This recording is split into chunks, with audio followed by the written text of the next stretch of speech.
Cross and Blue Shield. The New York Islanders have built a championship team through the draft over the years, and their last two #1 picks have joined the Islanders this week and visited with Ed Westfall tonight. Thank you, Jakes. And as we promised, two wonderful young men. And I have to, first of all, let me turn, I guess, to my right.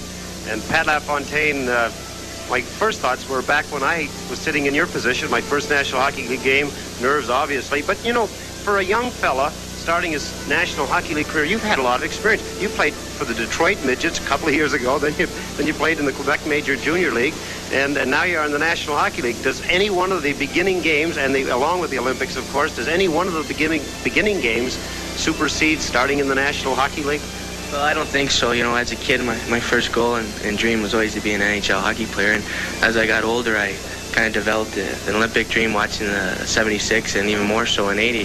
So, like you say, I learned a lot, and I think the experience has helped me so much. And I'll tell you, things happen fast. And it seems like you said, I was just a midget the other day, and now you're here starting your first game. And I've learned to enjoy it, and it's been fun. And I just hope it keeps continuing, and I'll keep enjoying it like I have.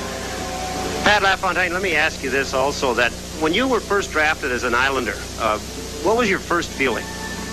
Oh, it was a surprise at first, because everyone was telling me I was either going to Detroit or Hartford. So I tried to go in there just with an open attitude, and you know, whatever happens is going to happen. So when the Islanders picked me, it was kind of a surprise. I wasn't expecting it, but it was a really good surprise. It was a great surprise, and I'll tell you, I was had to hit myself the whole day and say you're drafted by the Islanders, and it was a great thrill, and I'm just really happy to be here.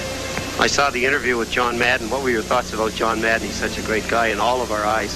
Yeah, he was really nice. He was nice to the interview he did, because we worked hard and things didn't go right, and we had hoped to do better. And he went about it a nice way, and it was real nice what he said. You were glad to get home, obviously, after the Olympics and see the family?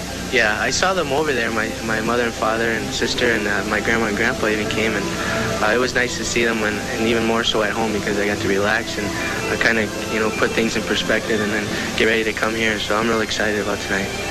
Pat LaFontaine, thank you. Let me go over here to my left a little bit, and on the other side, another Pat, not to get confused with Pat LaFontaine, Pat Flatley from Toronto. And you've had an interesting career. You've kind of gone a different route. You didn't go to the junior hockey like most players. You went the university route. What are some of the advantages, do you think, of playing university hockey before you prepare for the NHL, or on your preparation for the NHL? Well, for myself personally, I dropped out of competitive hockey really in grade 10 and played for my high school team, just because I wanted a lot of practice time, because I had to work on a lot of my skills and that was the best route to take.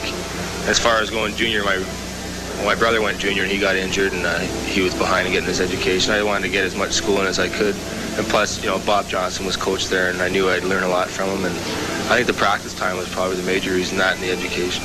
You must be reading my mind. I was just going to ask you who your first coach was when you went to the University of Wisconsin. Yeah, this is about Badger Bob, and that's what they call him in Calgary now.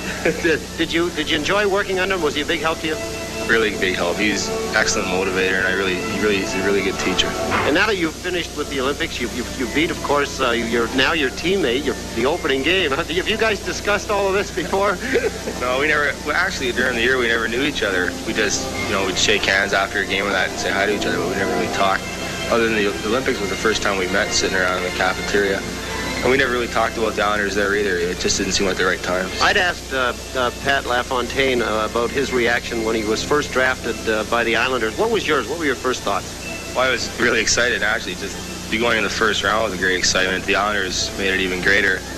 Well, Jimmy Devellano talked to me before the draft and told me that there's a good chance I might be going there. So isn't that considered tampering? No, it was just kind of I think it was kind of a character test or something. But anyways, during the draft, it was 21st, came around, and I was a little nervous up there, sweat going. But Pat Flatley, let me ask you, when you were coming along as a young player, did you have a player in the National Hockey League that you looked toward and wanted to be a little bit like? And if it was, who was that player? Well, when I was really young, I really liked Wayne Cashman and Terry O'Reilly. I liked the Bruins a lot. But as I got older, a lot, you know. That's a great selection, the Boston Bruins, huh? Yeah, and then, you know, naturally, John Tilley and Bobby Nystrom, you know, they're excellent. I really like the way they play, too. Let me go back just quickly as we sign off to Pat Flatley to say to Pat LaFontaine the same question. Did you have a role model growing up in the Detroit area in the National Hockey League?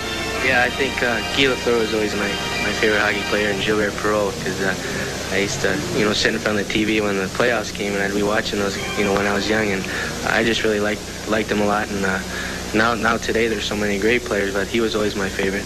Two great young players we're going to see a lot of in the future. Now let's go back up and join Jigs McDonald. All right, Eddie, tonight's guest will receive the original members-only strap collar jacket. It's today's most exciting, most wanted jacket. Members only. When you put it on, something happens. At fine stores everywhere. That's Flatley with a goal and an assist. The Islanders and the Winnipeg Jets tied 2-2. We'll have some highlights for you when we return to the Winnipeg Arena right after these messages.